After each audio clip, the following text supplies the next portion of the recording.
Hello. Hope you guys can hear me. Sounds a little bit weird today. So let me know, y'all.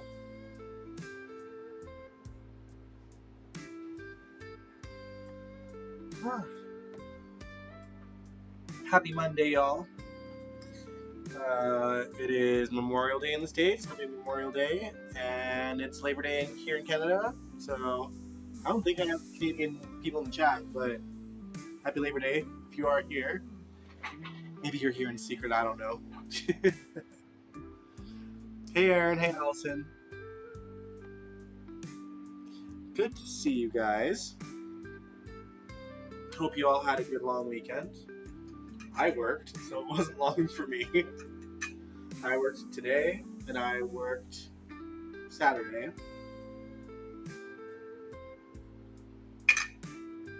It's hard to hear me? Okay. How about now? Labor Day here. Where do you live, Allison? If you don't mind me asking. Oh, Memorial Day is in May, so it's Labor Day there too. Oh, okay. All right. So happy Labor Day to us all then. I don't know why I thought Memorial Day was in September. I mean, I don't really celebrate it. It's just that I had to work. I mean, it's just I enjoy when it's a long weekend. Is the bottom line. 9 times out of 10, I don't really care why it is. California. All right, good to know. NorCal, very nice. Well, what's up, everybody? Welcome to the General Hospital After Show. I am your host, Dion Gabriel, and we're about to get into all the insanity poor Charles had to give us this week, or this past week, last week. But before the insanity, there was some heartbreak. Maxie, in particular, obviously. It was a rough week for the Scorpio clan when Maxie wouldn't wake up. Lucas thought that the best choice for her was for her to go to a coma facility in Boston where he used to work because they would be better equipped to help her. And we got some incredible performances from the cast once again this week, including a sweet moment of little James giving her a badge that he felt protected him to protect her while she was gone. And hey, Nathan. Yeah, long weekends is what it's all about. Oh man, but yeah, um, you know, Kirsten Storms made her exit with the end of this week, so we won't see her on screen until December-ish, the end of the year, basically is what she said. She didn't give us a specific date, but she did say that she'll let us know when she comes back. But obviously, Ryan Baby is coming back to the show, and I don't know if he's already shooting, but it'll be interesting to see if they bring him back as Nathan. I don't see. I'm gonna be annoyed if they do, but at the same time, with Britt coming back and Brett coming back, like it feels like the writing is somehow on the wall that Nathan's coming back. That was a sweet. And Will James' father is returning. Yep. Yep.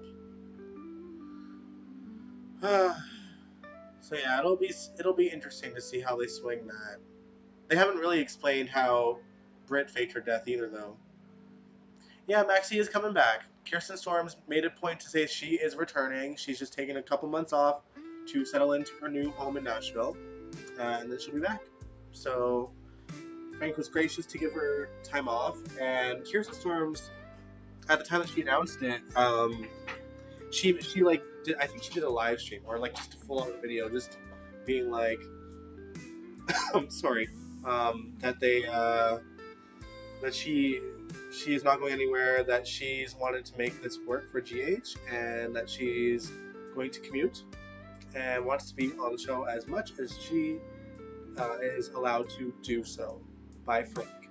So I think that we'll see Maxie no more or less than we've seen her, because she's not in the biggest role, but these days. So I don't think we're going to notice the difference, to be honest. But moving on, we also got poor Gio, who's still heartbroken. He visits church on his adopted mom's birthday, mourning her again, but it cuts a little deeper this time because this is her first birthday where he realizes that she wasn't ever his real mom, even though she was in every way that mattered. Brooklyn ended up in the same church for the same reason, to light a candle for his adopted mom. And they had an okay moment together, but Brooklyn realized that he might need his father instead, since Dante and Gio's relationship isn't as bad. Um, and while things are somewhat ideal for that trio, Dante does take the opportunity to apologize for how he treated Gio back when Rocco was hospitalized with alcohol poisoning.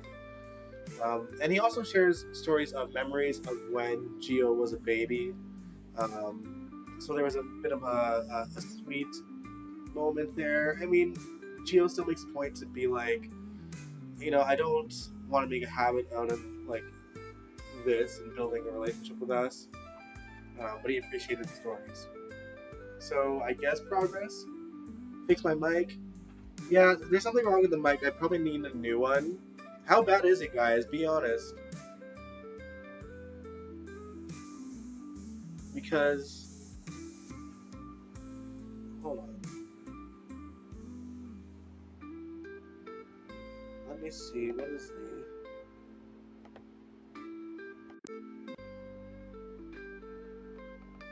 hello, hello? Is that better? I don't know if it's better. The reality is, I dropped my mic yesterday, and so I don't think it's boding well. But let me know. Let me know, guys. It's better now. Maybe I had my computer mic on instead of the actual mic right here. I can't tell.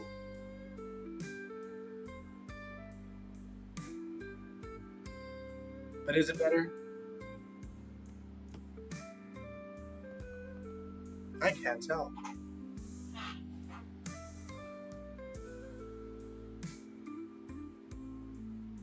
It's okay now? Okay. Good to know. Y'all can hear me okay.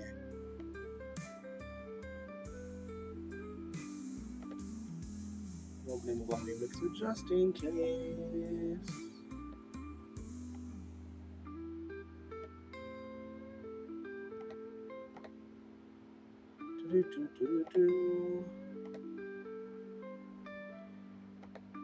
But yeah, it was a quick way to get her off of the show, I guess, but yeah, a little bit lazy. Oh well, what can you do? It was probably sudden, and they have to probably had to switch gears for whatever storylines that she originally had, right? So it is hard to say. It is hard to say.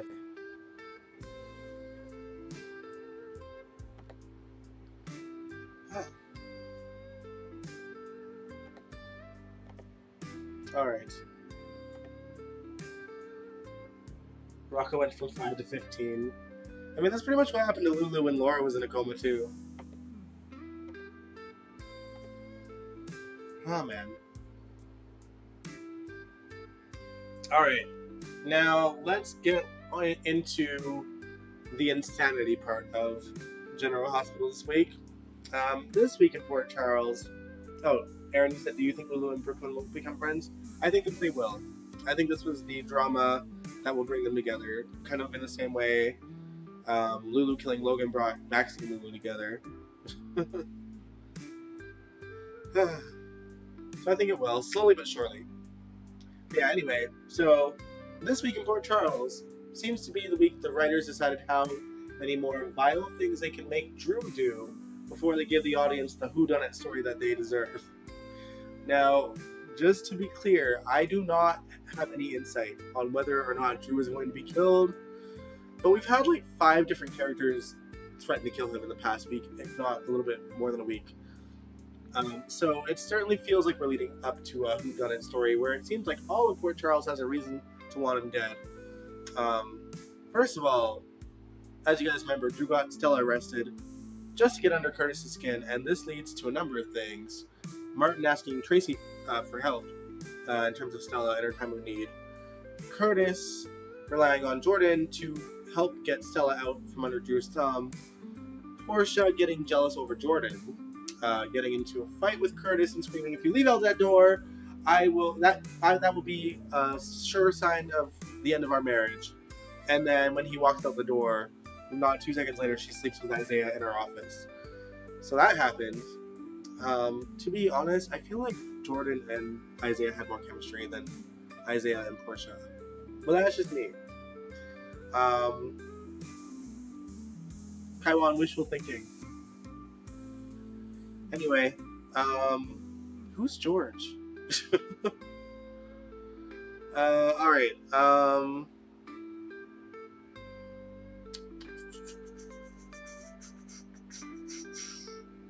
Alright, so what else? Oh yeah, Portia also finally told Trina the truth as to why Drew was blackmailing her, and Trina took it well. She heard the full truth now, but she acted pretty calm about it. And my favorite part of this week is Kai overheard Drew gloating to Curtis that he got Stella arrested just to spite him, and took it upon himself to ask Drew to help drop the investigation just to see how he'd respond. And of course, Drew was like, "Of course I'll help Stella." But then Kai got confirmation that Stella possibly going to jail is Drew's endgame, and is now wanting to work with Trina to help bring Drew down, leaving Drew with exactly 0 allies. Except for maybe Willow, because this woman still believes that he is the key to getting her kids back because he's got so much power. And when she says that truthfully to Elizabeth, Elizabeth is looking at her like she's got 2 heads, as if everyone else that would hear her say that would do. So yeah, Elizabeth pointed out that, well, actually, okay, let me back up. So at one point, Willow says, Drew's power reaches over the oceans because he got someone to tell me that Michael didn't want me to see him, or yeah, something like that. Whatever Drew did in Germany. So that translates to her as like such power, but really it's just probably like a small bribe that did it, But yeah, not exactly goated shit. But yeah, Elizabeth was like, "Seriously, girl? Yes, Elizabeth, the girl is crazy." So I bet you, I'm thinking that you should probably just run to Christina and be like, maybe don't help her. Maybe don't help her. She's not well. Hey, Brooklyn. Good to see you in the chat. Nathan, you says, so now all of a sudden they want Isaiah to get some with Portia? What took the show so long? I don't even know. I have no clue, Nathan. But anyway, Drew is trying to use whatever power he has in every way. Drew found out through Marco that the judge that ruled against Willow was paid off by someone. Obviously, he didn't say his father, but he implied that Sonny did pay the judge off. And Drew is rolling with that, and utilized that to try and get Michael to let Willow see her kids again. But Michael doesn't budge. He also confirms that with Sonny, that Sonny did not pay the judge off. And they realize that they have to get to the judge and find out who paid her. Sidwell, who was pissed off at Marco for making a move on Sonny without his father's knowledge, also realizes that he has to get to the judge. And we learn by the end of the week that someone definitely got to her, and we'll discuss that a little bit later. Now, you'd think with all that, Drew couldn't possibly wreak more havoc than he already has, but no, he also took it upon himself this week to file restraining orders against Alexis, Christina, Molly, Danny, and Rocco to keep them away from Scout, which is insane. He couldn't serve Rocco though because he could serve Rocco. He couldn't serve Danny because Danny's a minor and his only living parent is out of town in Croatia. So he's yet to be served. So technically he could see Scout, but it wouldn't bode well for him most likely. But I hope that he finds a way.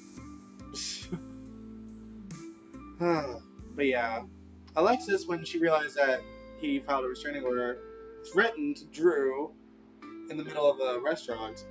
Laura and Martin were there, and they just pretended that if anyone asked, we didn't hear anything, which I love. I love that for Drew. I love that for Drew. But yeah, Drew even runs into Danny and Rocco later at Carly's office, and he takes it upon himself to insult Danny, call him a thug, and basically tell Rocco that he is nothing to Scout just because they aren't biologically brother and sister. And he also tries to force Carly to try to get Michael to cooperate, but Carly refuses, and she basically threatens to kill him in front of Elizabeth because Elizabeth walked in. But yeah, also Curtis told, I forgot to mention this earlier, but Curtis told Drew that he would see him dead. So we had Alexis threatening for him to not be alive. We had Curtis saying that he will see him dead. We had Carly saying that she would kill him herself. And we got like the rest of Port Charles that would not even flinch if he were to die. And would probably, clap and say finally. So, yeah. But yeah, despite all these death threats against him this week, he is not the one that Rocco and Danny stumble onto, lying face first in the water at the pier. It's the judge. So yeah, after Rocco and Danny left Carly's office, they go to the pier, and the judge's dead body is there. We had seen her a little bit earlier talking to Chase. Chase is trying to sort of talk about Willow and how she's a good mom. I don't know how that worked out. We never will because the judge is dead now. So my guess is that Sidwell's probably got to her and is probably going to try and frame Sunny for her murder.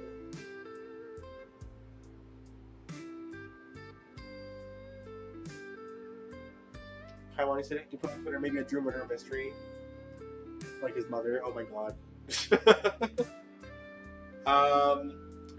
But honestly, like, I don't know if the show has ever done a murder mystery where it seems like the entire town hates this man, hates the person, because the entire town hates Drew.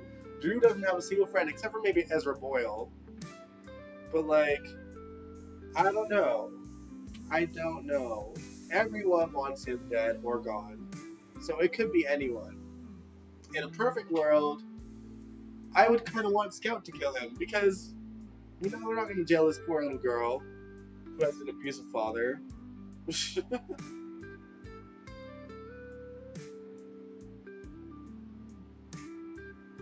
Danny is his nephew.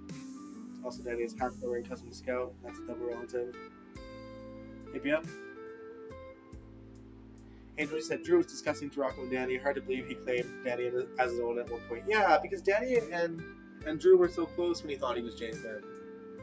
It's crazy how far they've taken this, like, the vileness of the character. It seems like when you think about the days with like Billy Miller and his tenderness towards Oscar, and how much he cared about even Jocelyn, how much he cared about Danny and Jake, and it's just crazy. Aaron, he's at a bottom paid for friend in Ezra Boyle. Yeah, that's true. But yeah, whoever kills him, it could literally be anyone. I think like the only people that could be saved is like Laura, like, because she's not gonna kill anyone. At this point in her life, she's not gonna kill anyone. But it could be anyone. It could be anyone. But yeah, I low-key hope it's Scout, but I also wouldn't mind if it was Willow, because Girl's on the brink anyway. Girl is on the brink of having a full-on meltdown.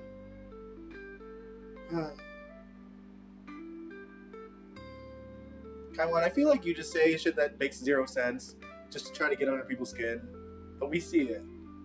You don't think Ezra Boyle is a good character that would be a good love interest. And he put her with the person that would hate him the most. Like, we know you're just saying that because no sane person would actually think that he's a good love interest. But I appreciate you trying. All right, so moving on. Let's see. Speaking of Alexis, um, we had the best, most hilarious scenes this week involving her.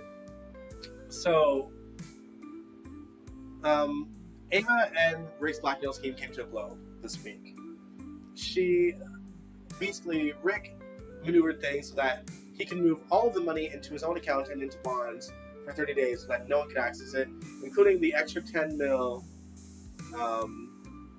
that Ava was going to ask Alexis for. And when Ava found out, and by the way, this whole scene took place in Alexis's house. It was Christina there, Ava, and Rick. When she found out, she was pissed, and she was also pissed that Christina had sent Cody after her to try and break up Rick and Ava. So she's doubly pissed, but she's extra pissed at Rick because that's her money involved now, right? And she knocks him out with like this decorative paperweight. And at first they thought he was dead. He's not. Christina found a pulse, and not long after that, Alexis came home and saw the scene. And the three of them actually agreed to tie him up in Alexis's basement until the 30-day period was over, because nobody would miss him anyway. And it was giving Panic Room, which honestly, it's about time he got some karma for that. It was funny. But yeah, I don't know. It was hilarious. First of all, Rick and Nancy are hilarious when it comes to comedy, and it's been such a long time since we've seen them get to do comedy like this, particularly together as well. It was just so good.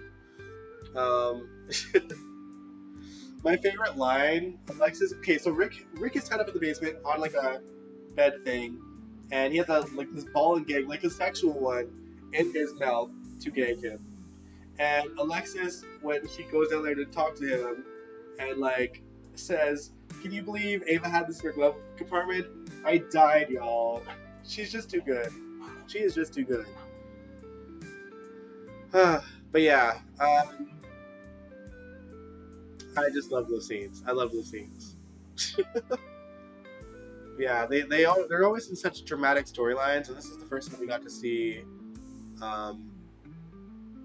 you know, a bit of lightheartedness. Even though the situation in itself pretty dramatic. You know, you got a man tied up in his basement, but it's just making for funny scenes to play out. All right. Now, meanwhile, in Croatia, Jason's still keeping an eye on Britt, but getting flirty with Greta because she was working him and he realized it.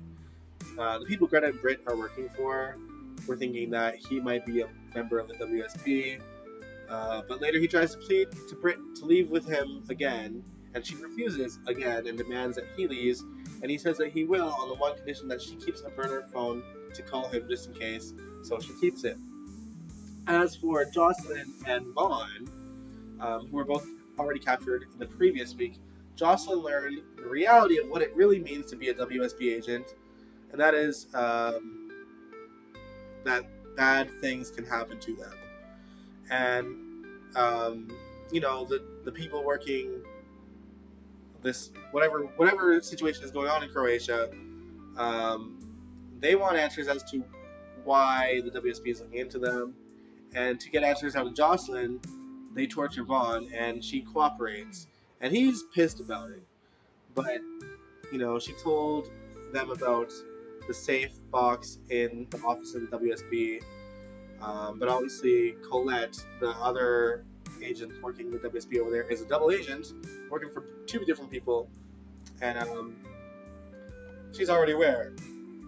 So, Jocelyn gave the extent of her knowledge, which means there is no use to them anymore, or for them anymore, but they're still locked up, and at one point, you know, they continue to keep them hostage, and then on Friday's episode, Britt sees that one of the workers is guarding a door, and convinced him to do her a favor so she could sneak in and see what was in there, and so she sees Jocelyn and Vaughn, and Joss asks Britt for help, and Britt's just like, baffled and just like looks confused and leaves.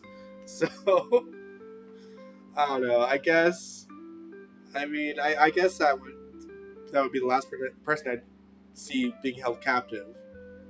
And like, I think I'm going to assume that she's going to use the burner phone to call Jason to tell him that Jocelyn's being held hostage there.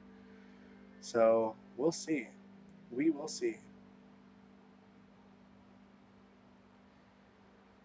Oh well. But yeah, that was kind of GH in a nutshell. I know I kind of went through quickly with all the scenes that happened, but I don't know. It was just so many things. I don't know. A lot happened and also nothing at all. You know, where it all just happened so fast and it was easy to speed through and talk about. Um, but I don't mind me a short live stream, you guys. It's a little bit smoky out today. There wasn't forest fires. A recycle plant got caught on fire, and so it just smells like burning plastic all throughout the city. And my cough is a little bit back, which I'm nervous about because my show is in like 4 days. It's in 4 days, and I meant to post a short of the practice just to give you guys a glimpse of the show. Some of it's on Instagram, so if you follow my regular page on Instagram, then DCB_Dion, then, oh, speaking of which, my bandmate just messaged me. But yeah, yeah, I'm a little nervous, so I'm gonna try to be in my bubble as much as I can and save my voice where I can. We have one more practice the day before the show. So it's gonna be fun. It's gonna be fun as long as I can hold it together vocally. Pray for me, y'all. Pray for my drummer too. I'm putting him through the ringer, man. There's two songs that are just like fast paced, crazy songs, and it's just gonna be funny. I'll have to buy him a couple of drinks. Yeah, Britt needs to help him. Yes, she does for sure. Alright, on that note, I am going to end the stream here, I guess. It was a short but sweet stream, and I hope you guys enjoyed it. I can't wait to see what happens this week. If this truly is going to turn into a murder mystery, it's going to be the most entertaining one I think GH has ever done, because who did it? Everyone's a suspect. The entire town. And like, who's gonna frame him? Or I mean, who's gonna get framed? Because like Curtis has the most motive, I think, at this point, or Portia. But you know, Alexis is crazy enough to do it. When will we see you again? You will see me on Sunday, because the show is on Friday. And I have the whole weekend off to just relax. So I'll be more than well rested enough to come back to you on Sunday, and then maybe after that we'll start getting into Wednesday streams again, because I won't have another show after that until November. So yeah. But yeah, for now, I hope you guys enjoyed this live stream. Give it a big old thumbs up. Subscribe if you want to. And I will catch you guys this upcoming Sunday for the next GH After Show. Enjoy your week, guys. I'll still post in the community tab if anything entertaining goes on. And yeah, I will catch you guys Sunday. Good night.